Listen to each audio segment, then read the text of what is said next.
বিধানসভা অধিবেশনে বিরোধী দলনেতা জিতেন্দ্র চৌধুরীকে রতনলাল নাথ জাত পরিচয় তুলে আক্রমণের প্রতিবাদে মঙ্গলবার আগরতলায় সিপিআইএমের কর্মীরা এক বিক্ষোভ মিছিল শুরু করে। মিছিলটি বের হয়ে শহরের বিভিন্ন পথ পরিক্রমা করে।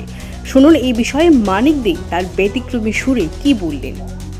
দুঃখের কথা জানানো এবং এখান থেকেই রাজ্যের মানুষের জন্য আইন তৈরি করা, আইন কার্যকরী করা এবং রাজ্যের মানুষের সমস্যা নিয়ে আলোচনা করা, এটার জন্যই এই বিধানসভা তৈরি হয়।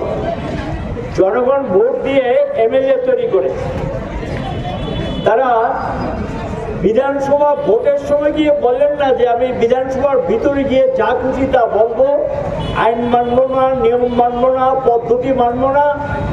এটা কিন্তু ভোটের সময় বলেন না। ভোটের সময় সবাই বলেন যখন নির্বাচনে দাঁড়ায়, নমিনেশন পেপার দাখিলের সময় তাকে একটা ওট নিতে হয়, শপথ নিতে হয় সংবিধানের নামে যে আমি সংবিধান মেনে চলবো। তো সংবিধান কি বলেছে? সংবিধান বলেছে যে বিধানসভা বা যে কোনো আইনসভা, লোকসভা, রাজ্যসভা বা বিধান পরিষদ, সেখানে যখন কোনো আলোচনা হবে সেই আলোচনায় সবাই যাতে সমানভাবে গুরুত্ব পায়, সবাই যাতে কথা বলতে পারে, এই সুযোগ করে দিতে হবে। এর দায়িত্বটা কার উপর থাকে? মূলত শাসক দলের উপর, যদি তাদের গণতন্ত্রের প্রতি শ্রদ্ধা থাকে। এখন কেন্দ্রে যারা, রাজ্যে যারা ক্ষমতা আছেন, এই দলের কাছে গণতন্ত্রের কোনো সম্মান নেই। গণতন্ত্রের অধিকার সম্পর্কে তারা মানুষকে যেমন দিতে স্বীকার করেন না বা দেন না, বিধানসভার ভিতরে এখন গণতন্ত্রের কণ্ঠটাকে স্তব্ধ করে দিচ্ছে। এমনিতেই আমাদের রাজ্যের বিধানসভায় 7 বছর হয়েছে তারা ক্ষমতা এসছে, কথা বলতে দেন না, আলোচনা করতে দেন না, যা খুশি তা ব্যবহার করছেন, যেটা অসাংবিধানিক এবং নীতি বিরুদ্ধ। এবং বিধানসভার মধ্যে কতগুলি আচরণ বিধি, সেই মন্ত্রী হোক বিধায়ক তাদেরকে মেনে চলতে হয়। আচরণ বিধির বাইরে গিয়ে কথা বলা যায় না। আমরা লক্ষ্য করলাম যে এরা সরকারে আসার পর বিজেপি এই আচরণ বিধির মানতে রাজি না, তারা তাদের মতো করে চলতে চান। জনগণের সমস্যা তুলে ধরা আমাদের দায়িত্ব।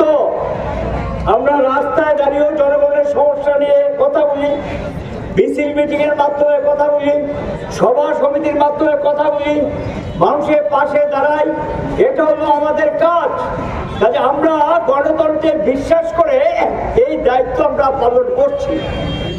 কিন্তু লক্ষ্য করে গেল শাসক দল এটাকে সহ্য করতে রাজি না। তাদের বক্তব্য হলো তারা যা করবে সেটাকে মেনে নিতে হবে, তারা যা বলবে এটা এক বাক্যে মেনে নিতে হবে, তার কোনো প্রতিবাদ করা যাবে না এবং এর বিরুদ্ধে কোনো কথা বলা যাবে না। এটা কোন গণতন্ত্র? স্বৈরাচারী ব্যবস্থাপনা।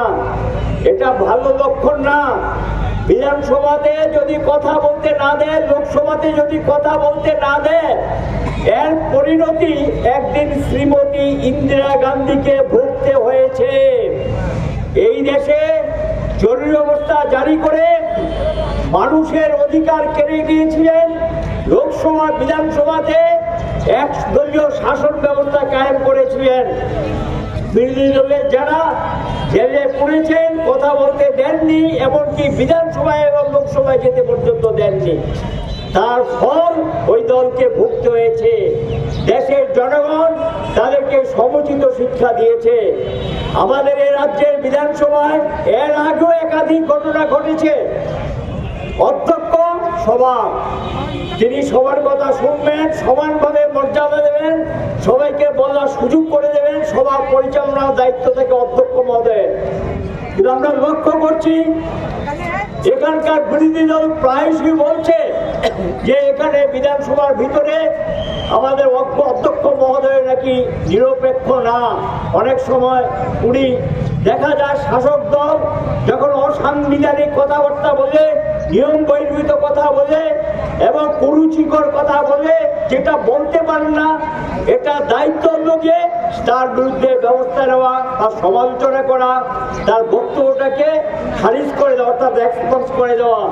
এটা লক্ষ্য করা যায়, এটা দায়িত্ব অধ্যক্ষ করে দেয়। আমরা লক্ষ্য করি উনি সেখানে কোনো ব্যবস্থা নেন না, দর্শকের ভূমিকা নেন।